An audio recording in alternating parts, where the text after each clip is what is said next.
علی حسین صاحب سر آبویسلی جب بھی بات ہوتی ہے معیشت پر تو ہمیں بتایا جاتا ہے کہ پاور سیکٹر بہت بڑا مسئلہ ہے اور اس کو اگر معیشت کو ٹھیک کرنا ہے تو پہلے جو پاور سیکٹر کے مسائل ہیں اس کے اندر اس کو ایڈریس کرنا پڑے گا. سر وہاں آپ کچھ ایکسپیکٹ کر رہے ہیں؟ would you like to comment on the power sector and the coming budget? جی آئی تھنک یہ بات بالکل درست ہے اور کمنگ بجٹ سے زیادہ میرا خیال ہے اگلے کچھ عرصے کے اندر ہم نے اپنی آئی پی پی ایس کے ساتھ کچھ ری نیگوسیشن کرنی ہے تو اس کو کس طرح لے کے چلیں گے. لیکن اس میں پھر وہی بات پھر سے سوال اٹھتا ہے کہ یہی ایکٹرز تھے مور اور لیس جنہوں نے پہلے آئی پی پی کانٹریکٹس ہمارے نیگوشیٹ کیے اور اس کے اندر ایک لیک آف ٹرانسپیرنسی ہمیشہ رہی ہے. وہ کیا ٹرانسپیرنسی اس دفعہ آئے گی کہ نہیں؟ دس از ون کویشچن.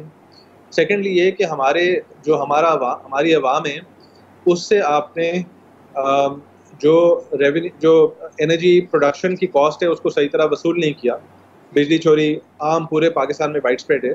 اس میں ایک جو پروپوزل سیاسی جماعتوں کی طرف سے بھی آ رہا ہے اور اس کے اپنے خیال ماہرین بھی اس سے متفق ہوں گے وہ یہ ہے کہ آپ اس کو ڈی سینٹرلائز کریں انرجی کو. تو جو ہمارا ایکچولی جو ڈسکورس کا ایکچوئل پلان جس کانسیپٹ سے بنایا گیا تھا وہ یہ تھا کہ اگر ایک جگہ پہ بجلی چوری ہے تو وہ اسی ایریا کا مسئلہ ہے, وہ پورے پاکستان کا مسئلہ نہیں ہے, تاکہ یہ نہ ہو کہ ایک علاقہ جو ہے وہ دوسرے علاقے کی غلطیوں کا بوجھ اٹھا رہا ہو. یہ ایک جنرل اصول ہوتا ہے کہ آپ نے مسائل کو جدھر مسئلہ پیدا ہو رہا ہے اتنا قریب اس کے کاسٹ رہے گی تو وہ زیادہ بہتری سے اس کو ڈیل کیا جائے گا. اس کی طرف ہے تو صحیح ایک آپ کہہ لیں ڈسکشن تو ہو رہی ہے لیکن اس کو امپلیمنٹ کرنے کے لیے ایک بہت زیادہ پولیٹیکل ول اور بہت زیادہ پولیٹیکل بائن چاہیے.